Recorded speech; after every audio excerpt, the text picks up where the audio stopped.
Aggiornamento di calciomercato Inter, focus sull'attacco e quello che sta succedendo nel reparto avanzato dell'Inter, perché le dichiarazioni di Simone Inzaghi vanno analizzate, secondo me, in maniera molto approfondita e possono avere due chiavi di lettura differenti. Dopodiché circolano tanti nomi, tante ipotesi per l'attacco dell'Inter. Giustamente, dico io, i tifosi dopo questo scudetto sognano in grande, sognano un altro passo in avanti e quindi dicono bisogna comprare questo, bisogna comprare l'altro, giustissimo, ma poi bisogna fare i conti con l'aspetto economico, tutt'altro che secondario, bisogna fare i conti anche con un aspetto che spesso viene dimenticato, ovvero quanti giocatori effettivamente si possono avere in rosa. E allora oggi vi voglio portare una serie di ragionamenti, oltre che di notizie sul mercato dell'Inter in attacco, portandovi anche un aggiornamento relativo alle famose liste, le liste per la Serie A e quella un pochino più complicata per l'Inter, la lista UEFA, ovvero per i giocatori a disposizione per la Champions League. Liste e un aggiornamento che ci fanno capire meglio, secondo me, che cosa può succedere quindi per l'attacco dell'Inter e vi porto in anticipo quelli che ad oggi secondo me sono i tre possibili scenari reali per l'attacco più uno bonus, mettiamola così. Ne parliamo allora in questo nuovo episodio di oggi. Ben ritrovati e ben ritrovate amiche e amici passioni interisti. Vi invito subito a lasciare un mi piace, se non l'avete ancora fatto, mi raccomando, iscrivetevi al canale, clic sul tasto iscriviti così non vi perdete neanche uno dei nostri contenuti. E a tal proposito vi invito a fare un salto anche su passioneinter.club, se non l'avete ancora fatto, mi raccomando, questo è uno di quei contenuti che nascono proprio dalla richiesta della community del club di Passione Inter con cui ci siamo confrontati in chiamata e quindi se vi va di partecipare insieme a noi alla realizzazione e alla creazione di contenuti di analisi come questo e quelli che vi portiamo ogni giorno, vi aspettiamo ovviamente su www.passioneinter.club, mi raccomando. Vado subito dritto al tema principale di questo episodio di oggi. Come detto, bisogna partire dalle dichiarazioni di Simone Inzaghi per capire un po' gli scenari del mercato dell'Inter in attacco. Inzaghi che ha parlato nel post partita di Sassuolo-Inter, secondo alcuni ha fatto un po' la voce grossa andando a fare delle richieste di mercato nel post partita. Io credo che Inzaghi intanto si sia messo nella posizione di poter fare delle richieste di mercato e in secondo piano le ha fatte comunque nel modo giusto, dentro un perimetro corretto dal punto di vista comunicativo, senza strafare. Almeno questa è la mia opinione. Le sue dichiarazioni però secondo me si possono leggere in due direzioni in realtà. E andiamo ad analizzarle. Che cosa ha detto in sintesi Simone Inzaghi? Più o meno il virgolettato è questo. Il primo passaggio è un passaggio abbastanza ovvio, ma comunque da tenere lì. Dice i 25 giocatori che hanno fatto parte di questo percorso quest'anno li vorrei tutti dal primo all'ultimo. So che forse non sarà possibile, ma alla società ho detto questo. Quindi fosse per Inzaghi, e questo è un concetto che lo sottolineo perché lo dice sia pubblicamente ma anche privatamente, con tanti colleghi e non solo, il fatto che con questo gruppo si trova bene e li confermerebbe tutti. È chiaro però che è un messaggio abbastanza ovvio perché non è che può andare in TV a dire no, questo hanno fatto schifo e questi li vendiamo, voglio giocatori più forti. Non è molto inzaghiano e non sarebbe nemmeno corretto. Il passaggio successivo però, il mercato, dice Inzaghi, è imprevedibile. Abbiamo già acquistato due calciatori di caratura internazionale che la società è stata brava a prendere, quindi Zielinski e Taremi. Marotta, Ausilio e Baccino hanno già messo due pezzi importanti. L'anno prossimo, con così tante partite, sarà una situazione nuova. Occhio qui, si allungheranno le liste ed è giusto così. Il mercato è sempre in movimento, vorrei riconfermare tutti e sappiamo che non è possibile, ma la società sta già lavorando. Qui mi fermo un attimo perché sottolineavo, Inzaghi dice si allungheranno le liste ed è giusto così. Ora, non so se mi son perso qualcosa, ma notizie ufficiali su liste più lunghe in vista della prossima stagione in realtà non mi sembra che ci siano e quindi o Inzaghi ha detto una cosa inesatta oppure ci ha dato una notizia di cui non abbiamo ancora una conferma ufficiale. In ogni caso segniamo e vediamo se queste liste saranno più lunghe. Per il momento non sembra, per il momento dobbiamo fare i conti con le liste che conosciamo da sempre. Qui arriva però il fulcro vero, secondo me, della dichiarazione in ottica quanti attaccanti bisogna avere e in ottica prospettive di mercato. Ed è una risposta che arriva in merito ad una domanda su Taremi. di cui Inzaghi dice: "È un giocatore importante, ha giocato tante partite in Champions, in Coppa d'Asia, ha fatto tantissimi gol. Siamo contenti e dovremo allungare il parco attaccanti. Serviranno più rotazioni, serve una rosa più lunga rispetto a quest'anno". Quindi allungare il parco attaccanti, serviranno più rotazioni e serve una rosa più lunga rispetto a quest'anno. Questa è la replica di Simone Inzaghi e questo è il cuore, secondo me, di queste dichiarazioni dell'allenatore. Dichiarazioni che però si prestano, a mio modo di vedere, a due tipologie di interpretazioni. La prima è più o meno quella che tutti stanno facendo e interpretiamo letteralmente quello che ha detto Inzaghi, Inzaghi che quest'anno ha avuto 4 attaccanti, quindi per la prossima stagione vuole un reparto più lungo, per cui dice vuole 5 attaccanti perché servono più rotazioni. E questa è la prima chiave di lettura, quella un po' più ovvia. Secondo me però c'è anche una possibile seconda chiave, che è considerando che 2 dei 4 attaccanti che Inzaghi ha avuto quest'anno non sono stati molto affidabili, mi riferisco a Sanchez e soprattutto Arnautovic, senza andarli ad attaccare, diciamo, direttamente, pubblicamente, potrebbe voler dire anche per la prossima stagione, voglio allungare il reparto in termini di giocatori realmente affidabili e realmente a disposizione. Per cui l'anno prossimo voglio fare partite in cui metto Lautaro e Thuram e altre partite in cui metto Taremi e un altro attaccante X affidabile, come per esempio ha gestito Inzaghi il finale della scorsa stagione tra campionato fino alla finale di Champions League, senza invece dover fare un po' come è stato fatto quest'anno, in cui si è puntato in alcuni momenti anche forzatamente su Lautaro e Thuram, che poi sono arrivati un po' scarichi, per esempio a Madrid, ma non solo. È una seconda chiave che secondo me non va scartata nell'interpretare le sue dichiarazioni. Ditemi un po' voi subito che ne pensate nei commenti, quale delle 2 chiavi vi convince di più e soprattutto secondo voi di che cosa ha bisogno l'Inter? 5 attaccanti per forza oppure 4 affidabili come in questa seconda interpretazione? Scrivetemelo un po', nei commenti. Ora però si apre un altro capitolo, nel senso che l'Inter questi 5 attaccanti li può prendere sì o no? E se li può prendere, chi può prendere eventualmente?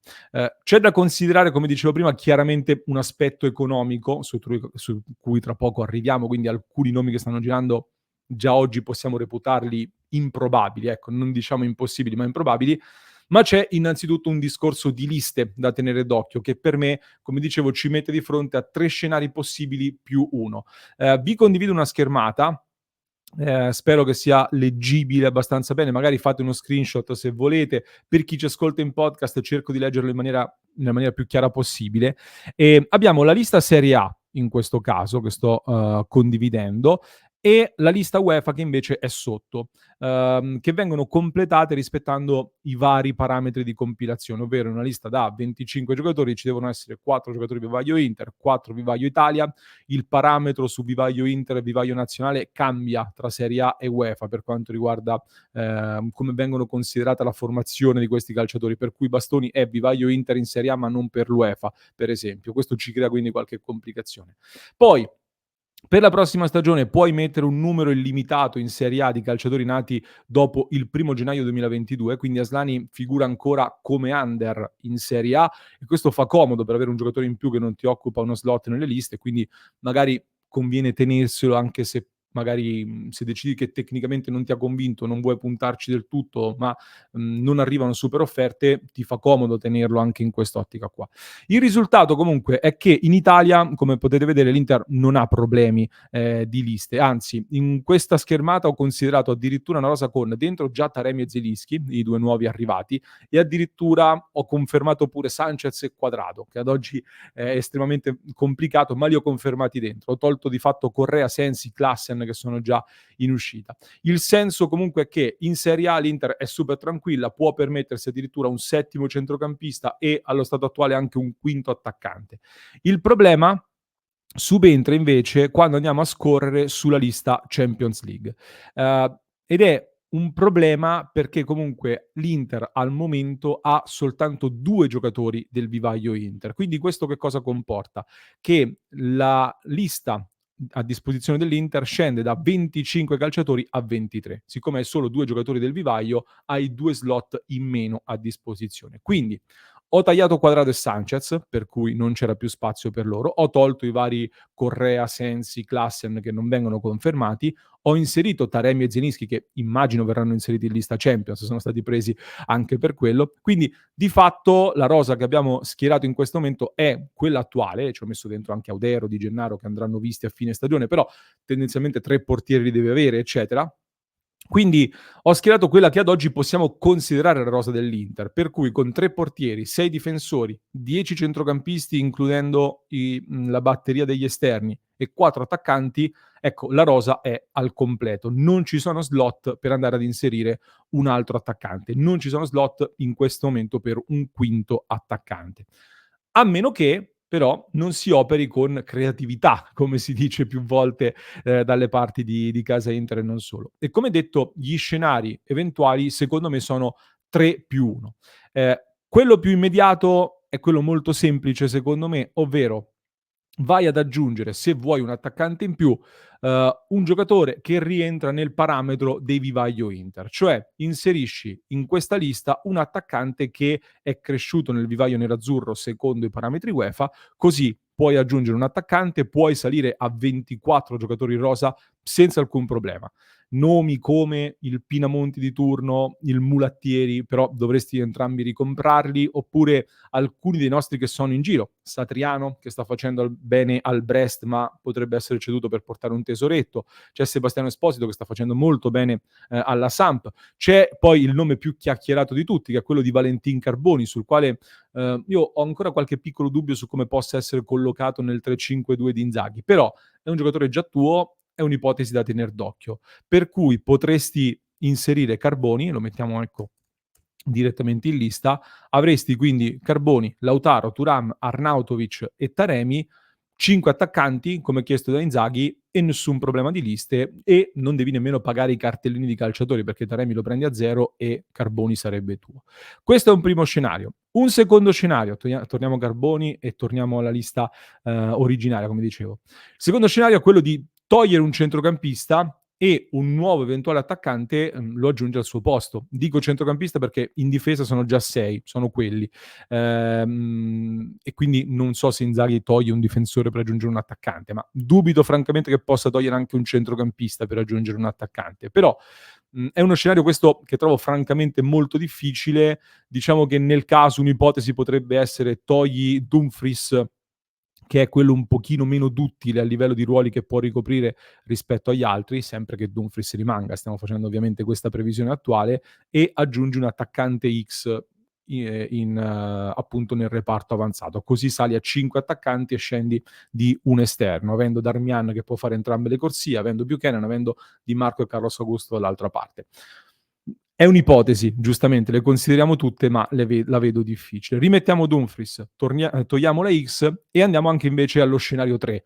Lo scenario 3 che invece secondo me va tenuto d'occhio, perché l'Inter potrebbe anche prendere un quinto attaccante non vivaio Inter, quindi non per forza il Carboni di turno o il vecchio nome di Balotelli che torna tante volte. L'Inter potrebbe prendere un quinto attaccante non vivaio Inter e inserirlo comunque. Come? Facciamo un esempio, si trova una formula creativa per cui riesce ad arrivare a Gudmundsson del Genoa, sperando di non sbagliare come ok, non dovrei aver sbagliato come si scrive. Vai a prendere Gudmundsson dal Genoa, lo inserisci in lista Champions e poi Arnautovic invece lo togli dalla lista Champions. L'ho messo fuori e lo lasci fuori dalla lista Champions. Mentre rimane poi utilizzabile in Serie A, soltanto in Serie A, perché come detto nello scenario della Serie A Gudmundsson lo puoi mettere al posto di Sanchez e problemi non ci sono. In Champions invece non c'era spazio per un quinto attaccante non vivaio Inter. Quindi l'ipotesi di prendere Gudmundsson, aggiungerlo a questo pacchetto di attaccanti e tenersi Arnautovic come quinto è uno scenario che si può tenere d'occhio perché comunque non sarebbe molto simpatico ecco, nei confronti di Arnautovic che verrebbe utilizzato soltanto in campionato, però è una via d'uscita eventualmente che se ti rimane Arnautovic puoi anche pensare di tenere ed è stata utilizzata anche da altre società in altri momenti. Altrimenti andiamo anche a quello che può essere lo scenario bonus, ed è quello che dicevo anche prima in merito alle parole di Inzaghi, cioè il più uno dei vari scenari che ho ipotizzato, oltre a questi 3, è andare sulla seconda chiave di lettura delle dichiarazioni di Inzaghi, ovvero che Inzaghi non intenda avere 5 attaccanti, ma 4 affidabili su cui poter contare. E allora il quarto scenario qui sarebbe l'uscita di Sanchez, l'uscita di Correa e tutti gli altri, la cessione a quel punto anche di Arnautovic, che cancello da questa lista, e il posto di Arnautovic a quel punto si libera, quindi può essere preso da un altro attaccante più affidabile. Così avresti per campionato e Champions League Lautaro Martinez, Thuram, Taremi e questo quarto attaccante più affidabile dell'austriaco. Lascio Gudmundsson per comodità, potremmo mettere un nome X come quarto attaccante, però avresti Lautaro, Thuram, Taremi e questo quarto attaccante, mantenendoti dentro i paletti delle liste UEFA e delle liste Serie A senza problemi. In ogni caso, possiamo dire che qualsiasi scenario stiamo prendendo in considerazione in questo momento, da quello che vediamo, ci fa presagire che un colpo in attacco l'Inter lo stia seriamente valutando, ci si stia seriamente lavorando, ascoltando anche quello che ci dice Inzaghi e ci stanno ragionando molto attentamente su che tipo di profilo andare a prendere. Profilo che però in questo momento viene visto come aggiunta ai giocatori che si hanno e non per sostituire i 2 titolarissimi, perché Inzaghi mette in guardia nell'allungare la rosa, non sostituire. Lo sottolineo perché su Lautaro si sta parlando tantissimo del rinnovo di contratto, in tanti c'è questo dibattito, vale o meno quelle cifre di cui si sta parlando, non ci torniamo in questo momento, ma continuano ad arrivare conferme sul fatto che tutte le parti spingono in direzione del rinnovo. Lo ha detto lui stesso da Fazio domenica sera, ne ha riparlato anche Zanetti a DAZN lunedì sera dicendo che resterà. Su Thuram teniamo sempre d'occhio eventuali offerte veramente molto alte, ma anche lui sta bene a Milano, non ci sono per ora segnali di una partenza di Marcus Thuram. Taremi è stato preso e sarà molto utile. Escludiamo un colpo alla Zirkzee che trovo improbabile alle cifre che circolano. C'è un Gudmundsson che sicuramente l'ho citato perché piace parecchio all'Inter, piace tanto e come detto si può provare ad andare ad impostare con il Genoa una operazione in stile Frattesi, cioè un'operazione creativa magari di prestito con riscatto rimandato, inserendo magari un giocatore, delle condizioni con cui poter competere con le offerte della Premier League che a Gudmundsson interessa, ma forse potrebbe voler restare anche in Serie A. Per cui attenzione a questa ipotesi. È un profilo, tra l'altro, Gudmundsson, non so che ne pensate voi, che a me intriga molto perché porterebbe altre caratteristiche che non abbiamo in questo momento in rosa. Anche se andiamo in chiusura, considerando che bisogna sistemare le questioni Correa, forse anche Arnautovic a questo punto, se non decidi di averlo come quinto solo in campionato, ecco, se non vuoi fare i 5 attaccanti con uno fuori dalla lista Champions, non sarei sorpreso se l'Inter per l'attacco aspettasse anche qualche settimana per cercare di capire anche che cosa offre il mercato e magari si liberano delle occasioni che oggi non sono prese in considerazione e non conosciamo, considerando che Lautaro, Thuram e Taremi parti già bello coperto, strutturato a livello di attacco, quindi un quarto attaccante magari quest'anno ti puoi permettere di prenderlo con un po' più di calma rispetto anche ad altre situazioni che abbiamo visto nel recente passato. Sempre che Lautaro Martinez non vada anche alle Olimpiadi, perché dovesse andare anche alle Olimpiadi con l'Argentina, un attaccante poi ti servirà subito invece per l'inizio di stagione perché devi anche sostituirlo nelle prime giornate. Questi sono comunque alcuni ragionamenti che possiamo fare allora ad oggi sulla questione attaccanti dell'Inter. Spero di essere stato chiaro, fatemi sapere magari nei commenti se ci sono altri incastri che voi fareste per creare il reparto più forte possibile. Aspetto i vostri commenti che poi leggeremo in diretta alle 19:30, così ci confrontiamo su questo tema che vedo vi sta scaldando parecchio. Vi invito a fare un salto, come detto, su passioninter.club perché stiamo preparando altri approfondimenti insieme, quindi su www.passioninter.club i contenuti nascono prima e li creiamo insieme. Vi aspettiamo lì e vi lascio con un altro approfondimento che trovate in descrizione per chi ci ascolta in podcast, mentre per chi ci segue da YouTube vi basta cliccare qui.